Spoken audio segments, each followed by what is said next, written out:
intii shaqada aan ku jiray caqabad aan la kulmayay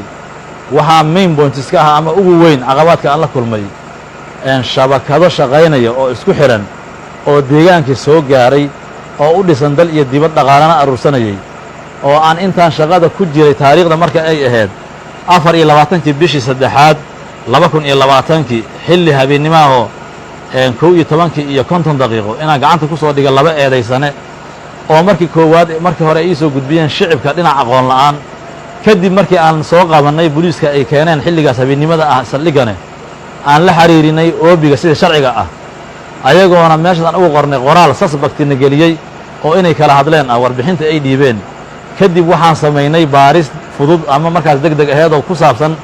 waxyaabaha ay isticmaalayeen moobeelada annagoo aan ku aragna kiisas u baahnaa shabakad ahaan in la dabagalo haddii ay kiis ku soo yeeshaana lagu qabto haddii ay kiis ku soo yeela waayaanna sida sharciga ah booliiska Soomaaliyeed oo fasaxooda oo siiyo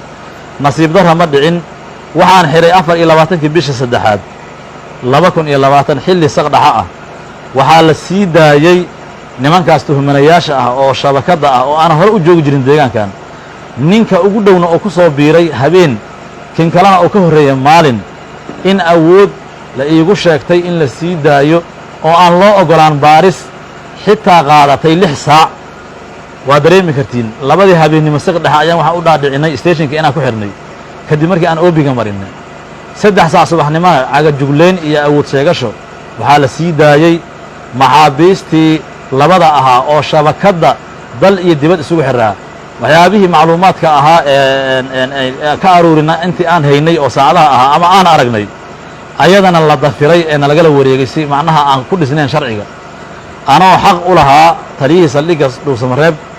inaan baaristaas meel aan geeyo haddii ay kiis soo yeeshaanna aan la soo wadaaga madaxda iga sarreeyda shaqada hadday kiis yeela waayaanne aan la soo wadaaga madaxa shaqada ila laheyd oo ay ahayd shaqo aan gutay ama waajibkayga ay ahayd kadibna la siiyo madax bannaanidooda nasiib darra mana dhicin waxaa mar labaad soo laabtay dhacdo kale 29ka bisha afaraad 2020 waxaa la soo xiray nin dhallinyaro ah oo muqdisho ka yimid oo sida aan warbixinta ku helnay deegaanka iyo meelo ka baxsanba lagu eedaynayo xiriir al-shabaab inuu shaqooyin noocaas u soo aaday caasimadda galmudug isla 29ka bisha afaraad xog kadib waa soo qabanay waa soo xirnay 4tii bisha shanaad oo hadda aan ku jirno 2020 anigoo goobta shaqo ka maqan ayaa la sii daayey eedaysanihii ayadoo loo gudbiyey degmada Cadaado lagana sii daayey saldhigga caasimadda galmudug ee dhuusamareeb ma aysan jirin in la sugo in kiiska aan baaraynay ama howlaha u imaada shaqo ahaan xiriirka oo la leeyahay argixisada intaba inaan ka gungaarno oo meel aan gaarsiino waa ayaan darro saldhiggii shaqadiisa aan hayna haddiina lagu aamini waayey inaan baaris ka samayno ama ay si fudud qolyaha macnaha argixisada ay u helayaan xogta dabaca ama habaca ka jira dhinaca shaqada ee la xiriira ammaanka lambar 6 go'aan kadib markii intaas aan soo sheegay ay dhacday bulshada caasimadda ku nool galmudug ama bulshada Soomaaliyeed waxaan go'aansaday inaan mas'uuliyaddayda hoosteeda dhib ku gaarin haddii aysan jirin in deegaanka amnigiisa aan la kontarooli karin ama aan shaqadii naloo igmaday ee dawladeed ee ahayd mas'uuliyadda ugu weyn ammaanka inaan sugno dadka soo galay deegaanka ama shabakaadka isku xiran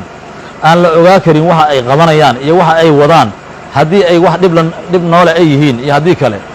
waxaan go'aansaday inaanan bulshada Soomaaliyeed iyo dawladda Soomaaliyeed guud ahaan gaar ahaan bulshada caasimadda galmudug ku dhaqan inaanan qiyaanin aanoo meesha shaqada ka hayana aysan dhicin dhibaatooyin dhib geysta ama sababi kara dhimasho iyo dhaawac ama burbur hantiyeed sidaas awgeed waxaan rabaa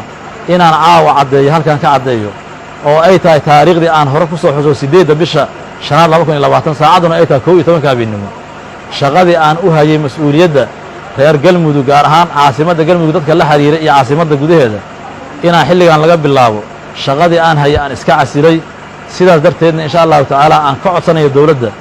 haddii inay si degdeg ugu soo magacaawdo mas'uul shaqadii aan hayay sii wada diyaarna aan u ahay insha Allahu tacaala sidii sharafta laheed oo aan ula wareego shaqada ama la igu wareejiyay anigana inaan u wareeji doono shaqada Ilaahay idankiisa wabillahi tawfiiq wa salaamu alaykum wa rahmatullahi